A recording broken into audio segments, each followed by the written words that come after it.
It's going down. H-Town, Hiram Clark, B. Scott. B. Scott from Hiram Clark. B. Scott from Hiram Clark. All right, it is the B Block Podcast. I am your host, Brandon Scott. I appreciate you for being here. And look, I got to start off just by saying that I am so glad that the main topic of this podcast changed so quick. Like, my plan was to come on here with y'all late at night, talk about this boring ass Texans game and how important it actually was that they won the game, even though for a moment there it looked like they were going to choke it away. And we'll break down that game in just a second. But I cannot help but to start with what the Rockets just pulled off at Toyota Center. You want to talk about a game that it seemed like they were set up to lose, or it just was not their night. I mean, credit to the Orlando Magic. And maybe, look, this is a Houston-focused, a Houston-based podcast, but maybe that's one of the major takeaways from the game is, like, the Magic are kind of nice. Like, I want to be mad about some of the things that the Rockets did, some of their shortcomings, some of the easy buckets that Alperen Sengun missed earlier in the game. Of course, it didn't matter toward the end when it gives you the bucket to send you your overtime. But man, I'm watching that game and I'm like, man, is Orlando kind of nice? Like, I know they got a lot of credit for the Desmond Bane move, and you know they were coming in riding on a high a little bit of I want to say like a 3-game winning streak. But man, credit to them for coming out on both ends of the floor and really outplaying the Rockets for much of this game and making it seem like, you know, this just wasn't going to be their night. And sure enough, by the end of it, you've got exactly what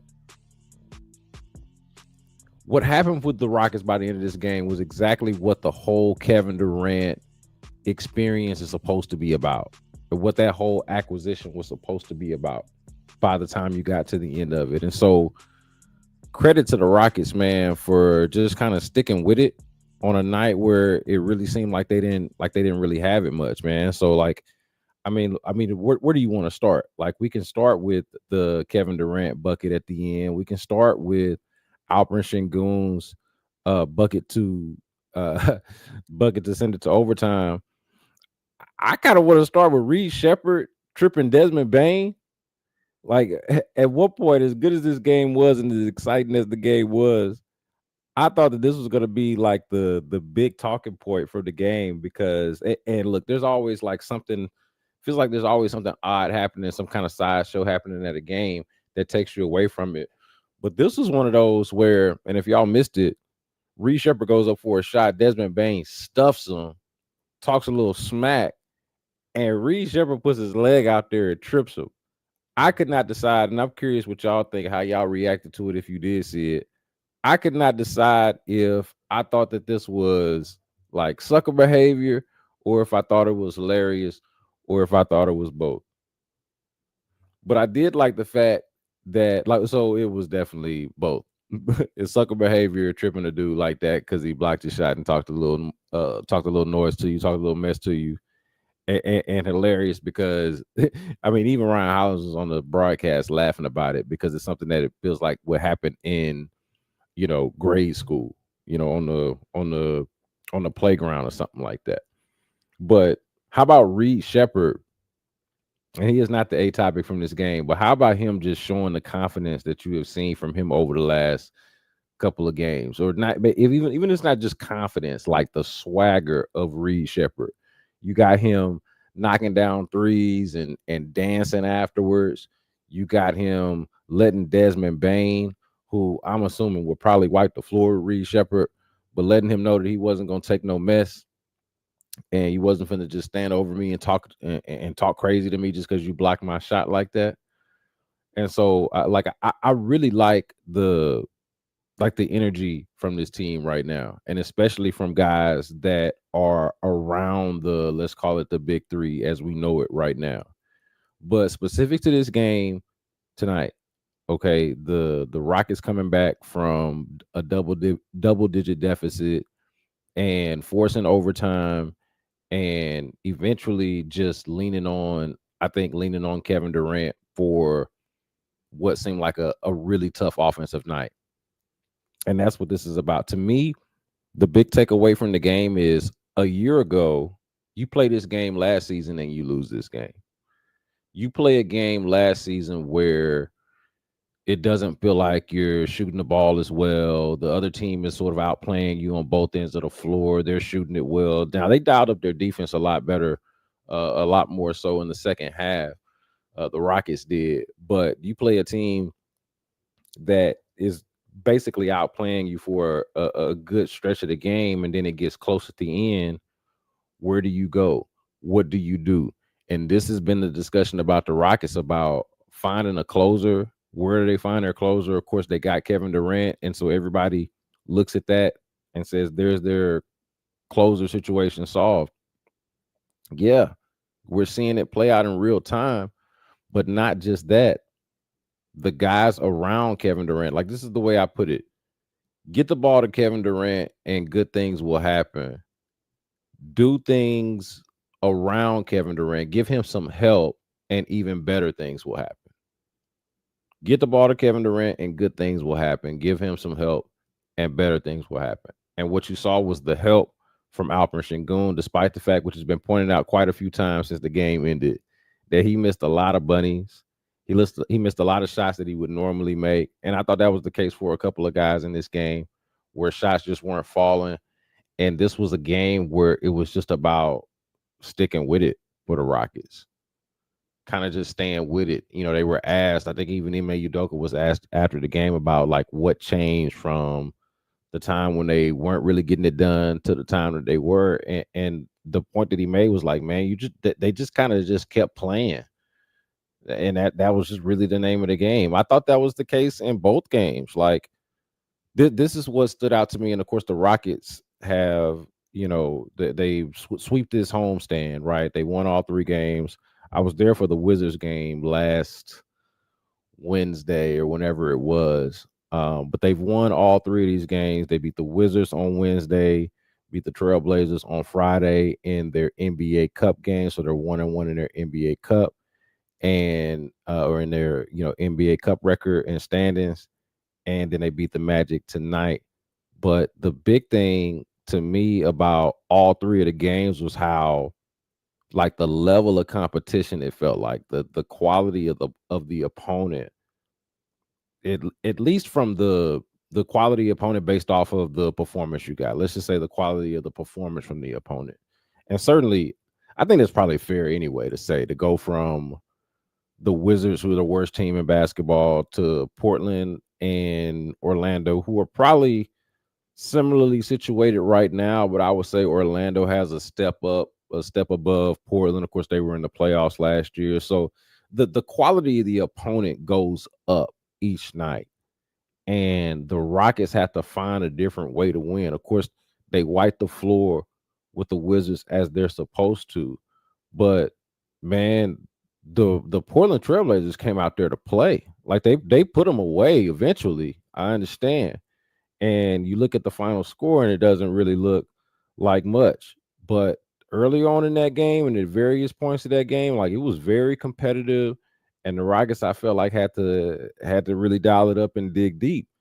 This game was that even more so against the Orlando Magic. Again, when it just did not seem like the Rockets had it early on, and it did seem like the Magic did. I mean, think about it. I mean, no other evidence than the fact that the Rockets did not lead in this game until very late in the game after after what was it, like 4-3 early in the game, and they don't take the lead until the fourth quarter.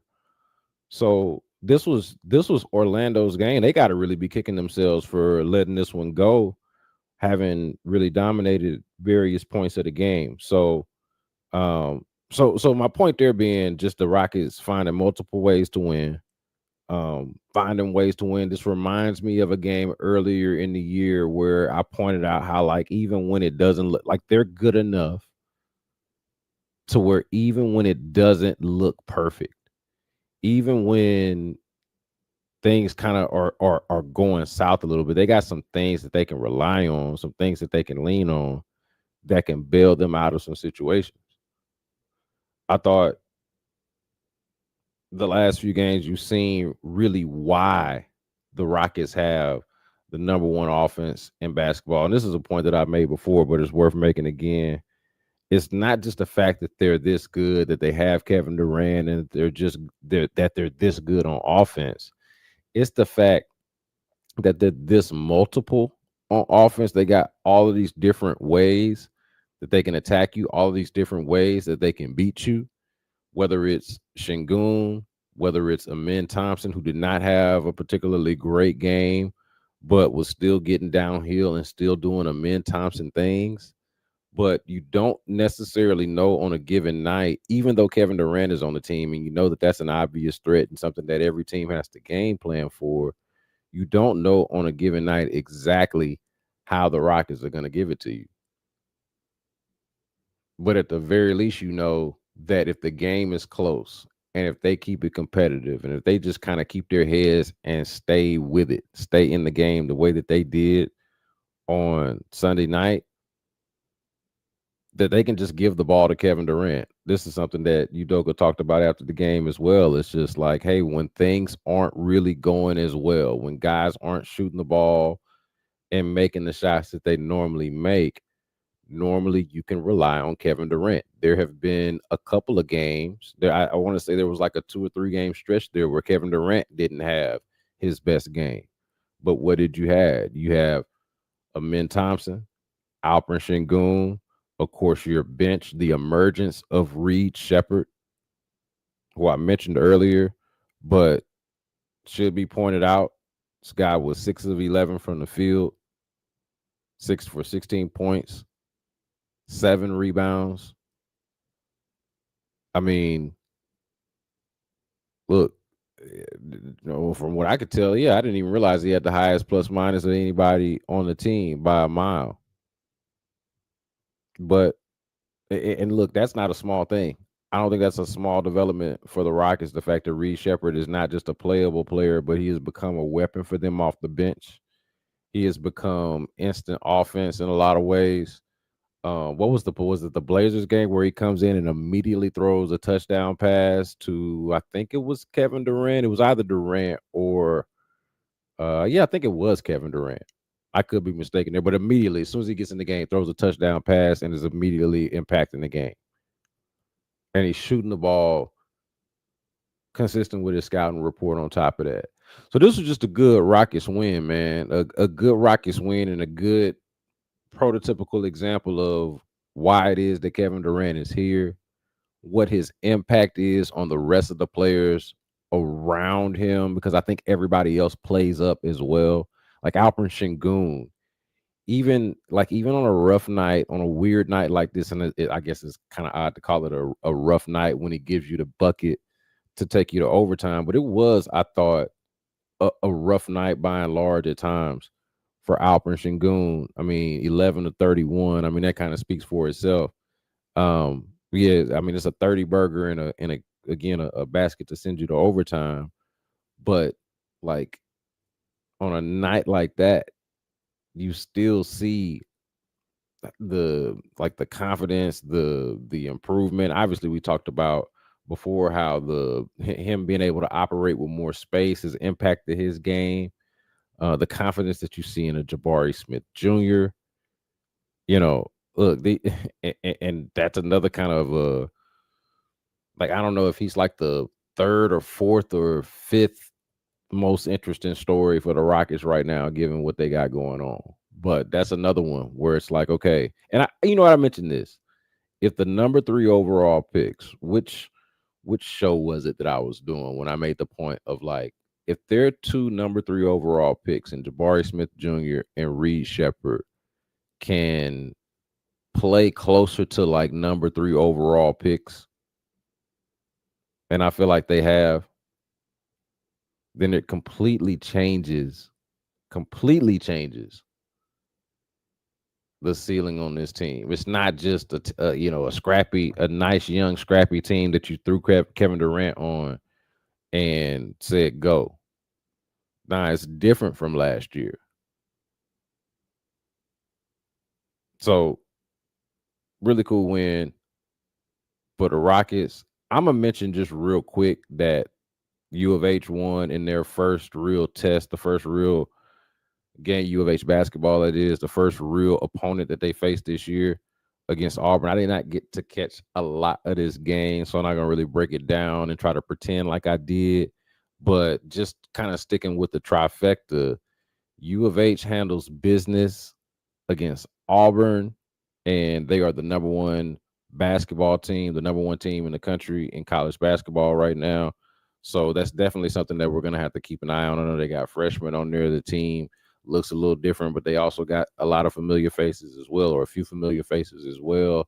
So I'm going to be familiarizing myself with that team as they now start to play real basketball. I think they're going to be in Vegas in the next week or so, next few days. I have to double check that, but that's something that we'll definitely have to be paying attention to. But wanted to at least acknowledge them to stay consistent with the trifecta, because that is not even how it started. It started, I guess you could say that like it picked up, right? Because the Rockets game was exciting. And again, shout out to the Magic for making it exciting. Shout out to the Rockets for rallying and actually winning the game despite being outplayed for much of it. That was exciting. Like I said, I'm not gonna lie and pretend like I was locked in to to the U of H Auburn game. But I imagine that thing had to have been more exciting than what Texans Titans was for most of it. And really all of it, if we're being honest. I guess up until the point to where they won the game, and there was a little bit of suspense about that. But you know what I was saying? You know what I was saying when this was when, let's say, all right, let's say before the field goal, like when the Titans, and so when it's tied, let's go back to when it's tied, right? When it becomes clear to me basically that it's about to be whatever it was, 13-13. And I'm like, we're getting pretty late in the game here, and neither team has shown really much offensively that makes you confident that they're gonna really be able to score or move the ball or do much of anything. And I'll be damned if they go to overtime. Like I was glad as I was to get a Magic Rockets overtime. I was really, really nervous about the possibility of having to watch a little bit of extra of this Texans Titans game. And so look, when Cam Ward and Van Jefferson connect on the touchdown in the fourth quarter late in the game and it's tied, I can't say that I was 100% just rooting for the Texans to go down there and win the game just because I wanted them to win the game. I was rooting for them to go down there and score a touchdown or a field goal or whatever to put us out of our damn misery, man. To put us out of our damn misery. This one was awful. This one was a horrible watch. And look, I just can't. It made me think when we got to halftime and the Texans are trailing 3-0. I'm like, these have got to be two of the worst games that the NFL has produced all season. In the first half of both games that the Texans and Titans played, between the one in Houston and the one in Nashville, in the first half of those games, the Texans and Titans combined to score 9 points. 9 points in the first 4 quarters of football. 9 points in the first 4 quarters combined in the 2 games that these teams played. 9 points. If y'all remember, the Texans led 6-0, and it felt like I mean, it felt like it was like pulling teeth watching the game, them trying to manage the game. It was just awful. And then they finally figured it out and they blew them out in the second half. And then it just looks like it's a shutout and it just looks like a blowout on paper. And oh, they were dominant that game. They were great that game. Easy to forget and especially easy to not know if you didn't watch or follow the game. And how could anybody blame you that they only had 6 points at halftime? And it was the struggle bus offensively in the first half. This game was similar, only that you were down at halftime 3-0. Down at halftime 3-0. And I said at that point that there wasn't really anything that the Texans could do. And I still expected them to win the game, like 3-0. I mean, you can come back. I mean, that's nothing. But based off of the fact that they were down 3-0, based off of some of the characteristics of the 3-0 deficit and what exactly it looked like, what was clear and obvious about the Texans from watching them,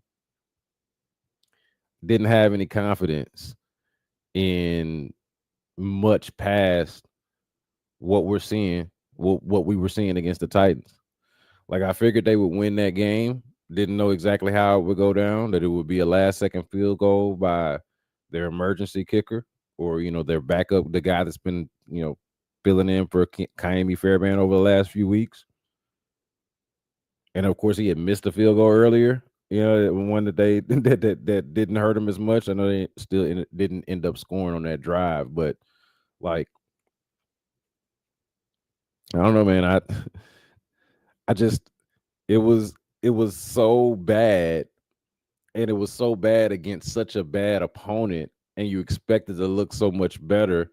And you're like, man, how can I have confidence that even if they even their record, which they did at 5-5, that they're going to win the requisite 4 to 5 games down the stretch that they need to win at the very least to be competitive for that wild card spot. We'll talk about that I'll get to that in just a second, but that was my main takeaway from even before the game was over, when I again anticipated that they would win it, that just from watching them, like I remember Friday when I did the drive with Ron Hughes, I was in for Clint, and he was making the point that only bad could come from this game. Nothing good could come from this game. And I disputed that. I thought that there could be good that come from the game. And I thought that there was good that came from the game. But for the most part, and the main takeaway, like the things that really, really matter and the things that sit with you, I think he was right. I think it was right because the bad that came from the game and being down 3-0 and having to rally against the Titans of all people, of all teams, the bad that came with that was sort of this realization of exactly who this team is, or just what the team feels like right now. And it feels like a step below.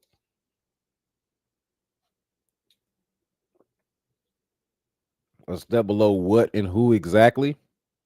I'm not really sure, because I know like a lot of people are having a tough time with the idea that the Patriots and the Denver Broncos, that these are the best teams in the AFC. A lot of people, the Indianapolis Colts, of course, like a lot of people are having a tough time wrapping their minds around that. And so if you're one of those people, I get it, but it's hard to make a case for the Texans really being right there with them. You know, it's hard to make that case. I know that they had a chance to beat Denver, and I don't think anybody, I think Denver is probably the most fraudulent of all of the teams that we just mentioned. Like those top teams, like I believe more so in the Patriots, and I believe more so in the Colts than I do Denver. I mean, we watched that up close. That ain't it. Somehow they're making it work, but that ain't it.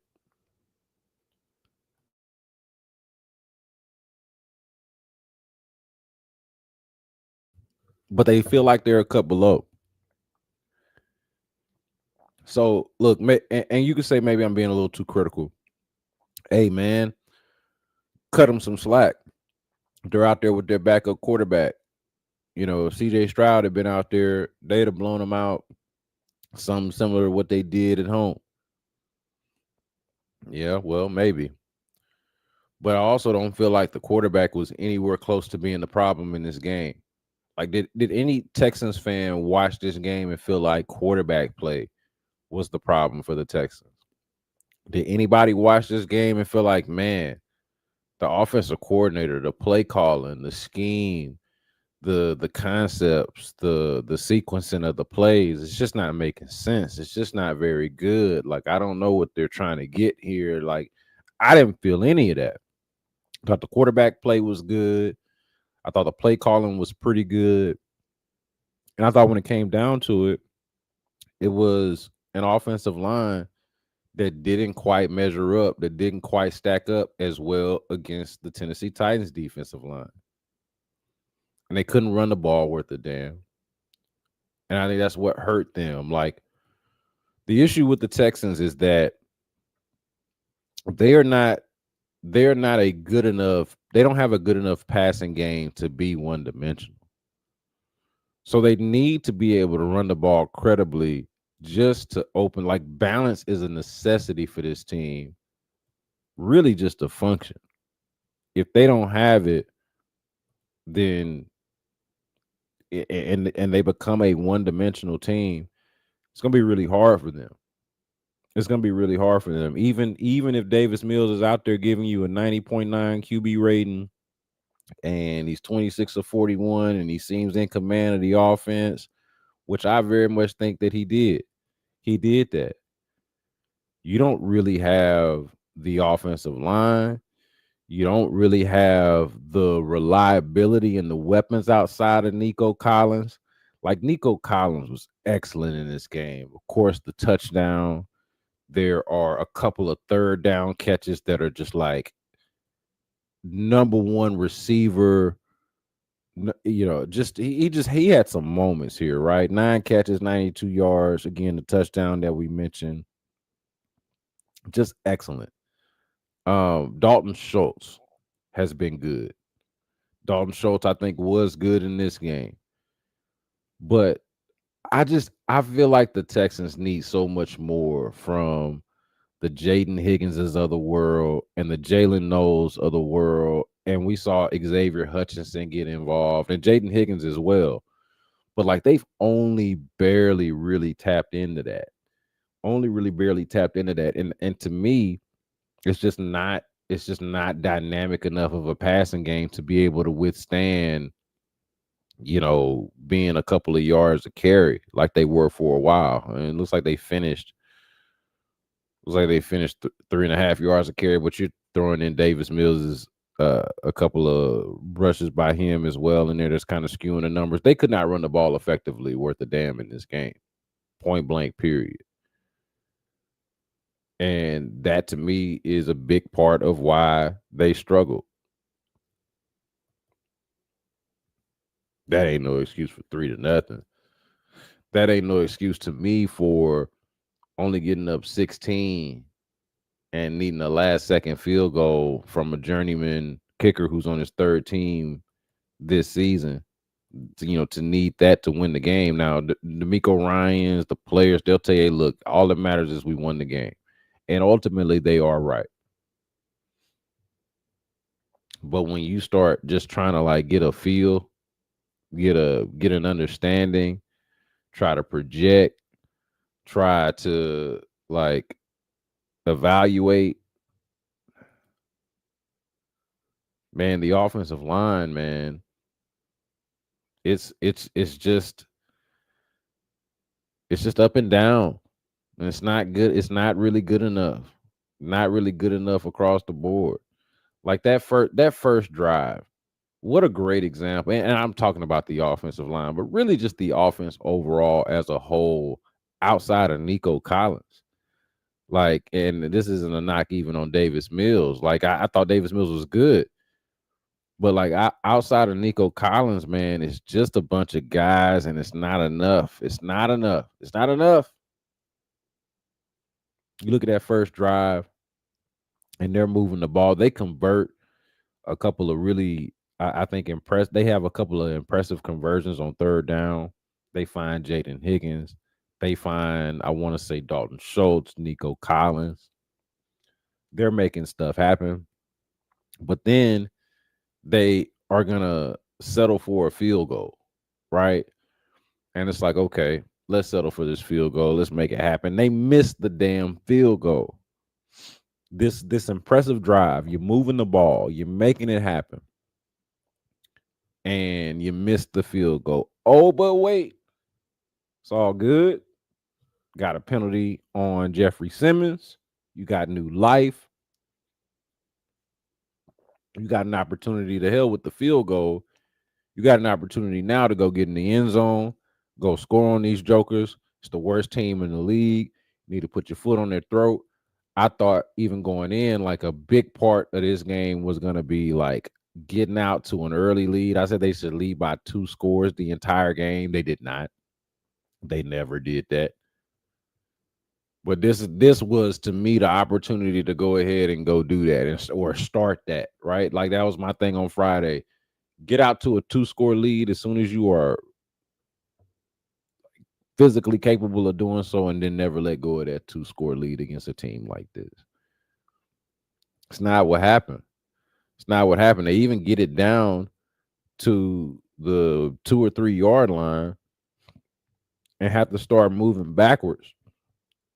And the reason being, really, you get down to the 4th down. I mean, all of that came down to the 4th down play when you had an opportunity there, and Woody Marks, who's been very good for them, does not check up on Cody Barton, does not pick up the blitz, and Davis Mills is sacked on 4th and 1.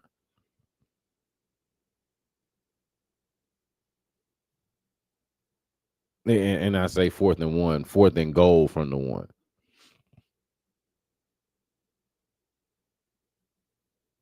So, yeah, this is, it's basically, if it's not one thing, it's another, right? You start off, and what set you back was the Titus Howard holding penalty. That was the one I forgot about. Yeah, you get the Titus Howard holding penalty. So you go penalty for penalty. Jeffrey Simmons bails you out, or really the refs bail you out, because I don't even know if I necessarily agree with that unnecessary roughness penalty that he got on the long snapper, just because he kind of disposed of him. I thought you were allowed to do that. I didn't think the way the rule was broken down to me, or at least on the game, did not seem like he violated that rule based off of what we saw on the play. But they get the break anyway. Ball 1st and goal at the 6. What do? Holding penalty.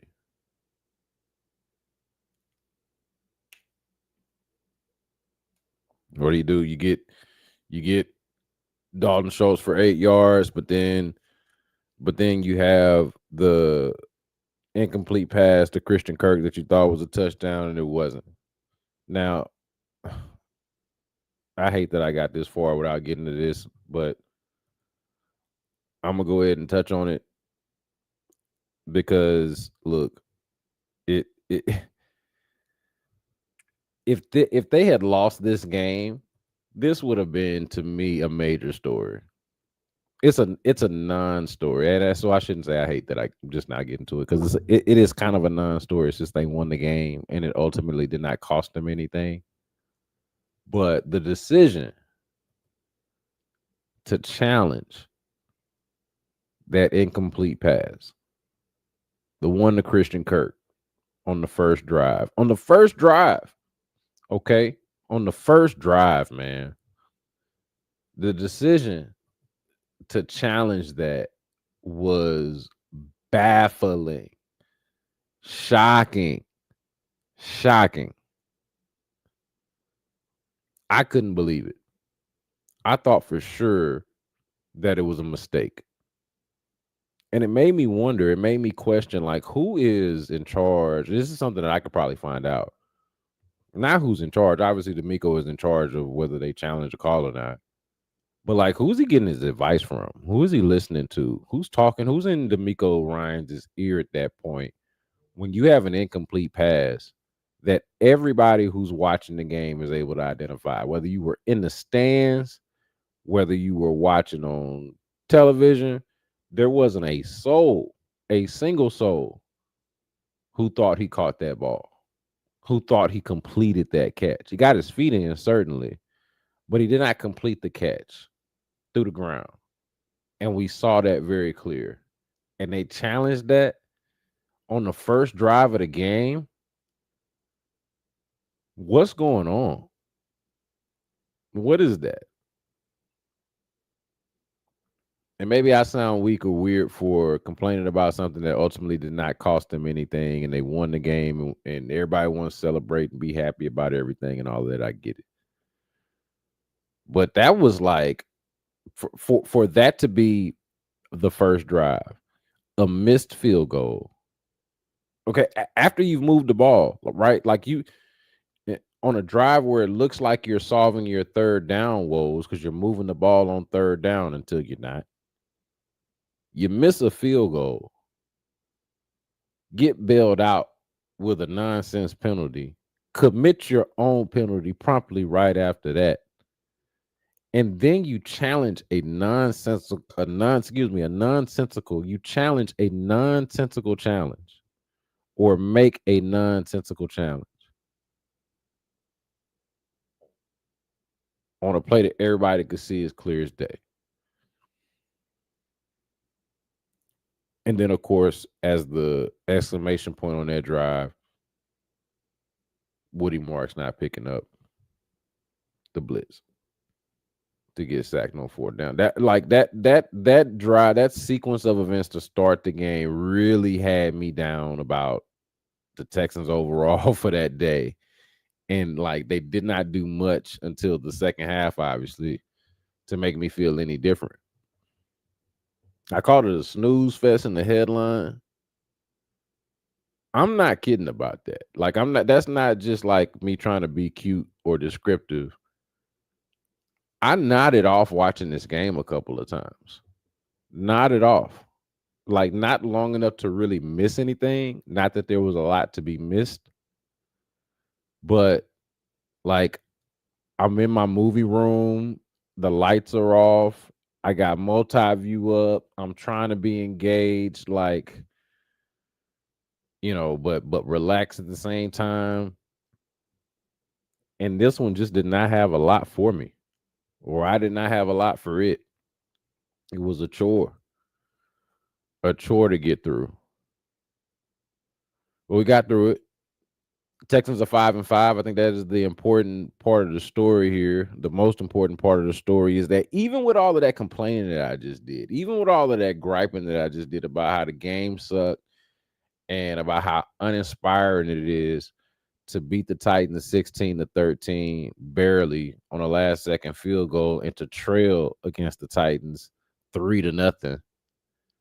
As uninspiring as that is, the reality for the Texans is that they are 5-5 right now with pretty much everything right in front of them.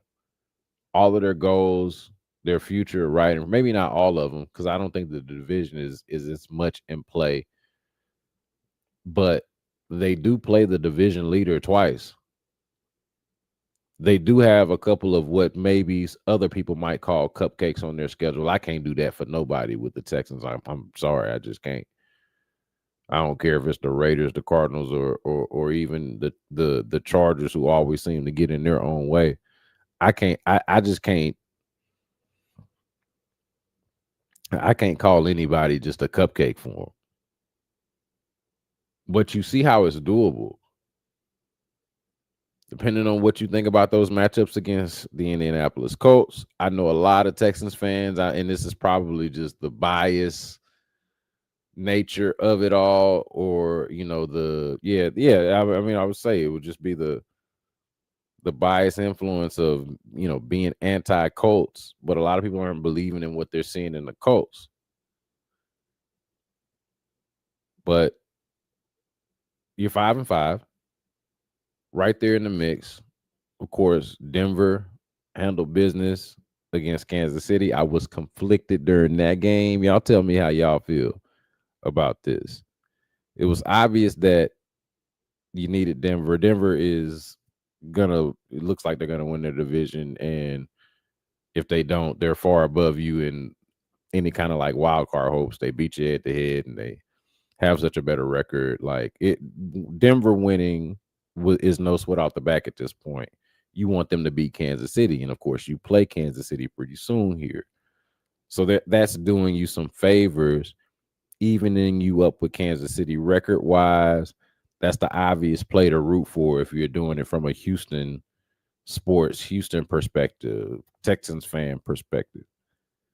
But just from like a objective football fan standpoint, part of me really actually wanted the Chiefs to win because I am sick of this Denver Broncos shit, man. Sick of it. Nothing against the city of Denver, nothing against the Broncos as an organization.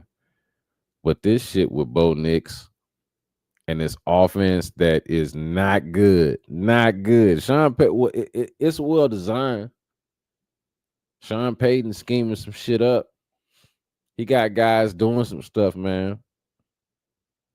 But it's just not that good of an offense. And I think it's not that good of an offense because it doesn't have that good of a quarterback. And it bothers me that a team that I don't think is really that good, it's got a really good defense, I give them that. But it bothers me that a team that I don't think is really good is in this position. So I kind of wanted, part of me wanted the Chiefs to put the Broncos in their place. It's not where I thought I would be.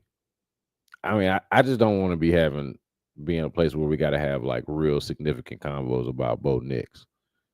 I feel like you just need to watch that and you can kind of come to a reasonable conclusion about what it is. But anyway, Texans got Thursday night football against the Bills. Record right back at 500. Like, the season is just starting. Hey, what do y'all think? Could they go? I don't know. Could they go 5-2 to finish? Let's say they split with the Colts, lose to the Chiefs, but beat everybody else. Could they do that? Could they handle up on Buffalo Thursday? Again, split with the Colts, and then make it happen against the Chargers, Raiders, and the Cardinals. The teams from out west. Can they do that? Man, that is what makes this game so interesting. Because I mean, if they lose to the Bills, like if they lose to the Bills coming off of this performance, I don't know how you're gonna feel like, yeah, you know what? They're gonna beat the Chargers, they're gonna beat the Chiefs, the Chargers, the so-called cupcakes, and they're gonna split with with Indianapolis. That's how that's gonna go. Like, nah, man. I'm gonna be honest. I'm nervous about just chalking up wins to even just the Raiders and the Cardinals. Because it does feel like a very Texans thing to do. To have it laid out for who what the gauntlet actually is. What does the obstacle course actually look like, and where should the wins come? And like it would be a very Texans thing to do to like beat either the Bills and or Chiefs, and then to lose to the Raiders and or Cardinals and or Chargers. It's just hard to predict, man, especially with a team like this that is really just honestly smack dab in the middle at best. And on some days they look like they're on the other side of middle, and on other days, like Sunday, they look like they're on the wrong side of it. And they're just fortunate enough to play against a team that's way, way further on the wrong side of it. That was an uninspiring game. Does not make you feel great about the matchup against the Bills, even though the Bills have a defense that can be had, even though Davis Mills is out there showing real command and accuracy, and he's feeding Nico Collins, and he's doing all of the things that you want a backup quarterback to do. We'll talk this week and see where CJ Stroud is with the concussion protocol, how people feel about the idea of him even playing, having not played over the last couple of weeks and coming fresh off of a concussion in a game that's as critical as this one is, especially given how Davis Mills has been playing. I think it's a real conversation and dilemma, not the long-term status or viability of that position, like who it is CJ Stroud. But this short-term thing is interesting. Would you prefer a recently concussed CJ Stroud, knowing that he's a better player and the best version of him gives you a better chance, or less of a mystery and the backup quarterback that's going out there and made some plays for you, even helped you win a game?